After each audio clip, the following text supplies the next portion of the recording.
No, I get scared. Honestly, like if I was gonna go coach with Skip Barber full time in their racing series, I would like to know that I could do anything that they ask me to. And I feel like it's not necessarily a skill issue, but it's more I don't want to push a car that hard because I get scared.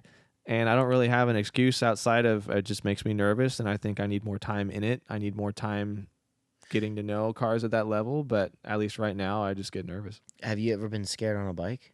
Oh yeah. Oh yeah, there's a few places I get scared going Portimao. That's a fun track. Yeah, but diving into turn 1, you like go down this pretty level straightaway and then it drops and then it kind of rises back up before you get to that first right-hander, and I lost the brake pads going into there one time. That was bad. Like you can see it go like shoo, scooting out of the freaking caliper, and then you go to get on the brakes and nothing happens, and that wall comes up really quick. That was probably the most scared I've ever been on a bike. Okay, yeah, but like normally you're not scared on a bike is what I'm getting at. Like when you push your bikes to the limits, you're pretty... I'm confident. Yeah. Yeah. So it's just a different thing. Yeah, just a different level. That's crazy. Yeah. I'm trying to get over it. I'm trying to get better at it, but I still need some time. With the car. Yeah. That's insane. How long have you been doing it? About 6 years.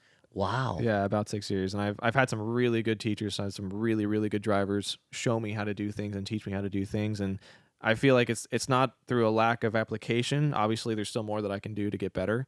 But I think it's just like a mental wall that I'm hitting right now, where you get to that last 2% where you're really going for those lap times. And I just, you know what I mean? I just kind of give it that little bit of a checkup. And that's not what you're going to do if you're going to be winning races in a car. So what would you say like the level, like in terms of relatability to a bike? Like, is it something where you could just get in it and you're like to that 98% like pretty easily, or was it like difficult? I would say it's way easier for someone to come from a motorcycle and go well in a car than vice versa. Yeah. I think the biggest thing that I've noticed going from bikes to cars is brake application is pretty different, especially when you're driving a Formula car that has a bunch of downforce. Just the way that you apply the brakes, especially the way that you come off the brakes, you have to get off them pretty quickly, especially when you have a bunch of downforce because you need that roll speed. Like no trail. You'll get a little bit of trail, but definitely not, you're not having your finger on the lever with your knee on the ground. Basically, as soon as you start to think about turning in, you're starting to breathe off that lever, the brake pedal already. So it's just different applications, but basically, I mean, I did a Ford school like 2 days after the Moto America round at Utah a couple years back, and it's basically the same brake markers and all that stuff. You just apply them different. That's crazy. Yeah. What about like in terms of pace, like a Laguna? Were you in the F2 car at Laguna, you said? Yeah. The F2 car we had was a Tatis chassis, and it had a Mitsubishi Evo motor in it. So it wasn't a full-blown F2 car, so to say, but still it was pretty quick. So what kind of pace is that?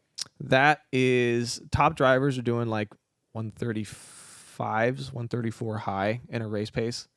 Yeah, but yeah, doing 136s there like I was, that was gnarly. So is 2 seconds like is that big in that world, or is that like is the gaps like tight or pretty big? I would say it's kind of hard to say. It's kind of hard to predict because certain tires, conditions, aero preferences, there's so many different variables that can add up to a second. You know what I mean? Like wow. I feel like it's easier in a car to go out and find a second than it would be on a motorcycle. And I don't know if that's just because there's so much more adjustment, there's so much more physical traction, mechanical grip, whatever it might be.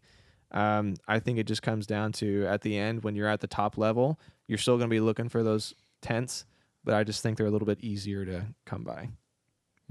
Where the fuck do you pass? You kind of have to make your own passes. I was going to say like maybe the corkscrew, the last corner. Into one. Laguna's narrow. Oh, yeah. into one. Into 2, 3. I've seen people pass into 4. Doesn't usually end well. Oh, wow. Yeah. How? Yeah, I do. They run over the inside curb and then run off the track. It's pretty cool. That's so crazy. That's got to be nuts though, racing. I think that's got to be crazy. I think the open wheel thing scares me more than the roll cage. Yeah. Just being able to reach out. Yeah. And you're just like, I feel like that would be more comfortable than a car though. Yeah. Than like a closed cockpit. Do you feel that way? It is.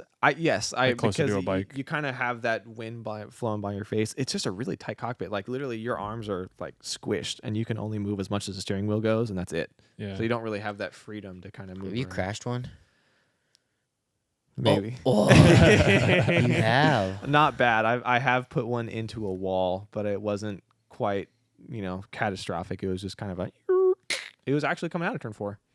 Lift off wow. oversteer. Yeah. I got a little excited on the entry and just breathed off the gas right at the apex, which was really bad to do in a downforce car, and just spun the thing all the way to the inside and smacked on the Really? inside wall. Yeah. Wow. Dude, I'm learning so much. Yeah.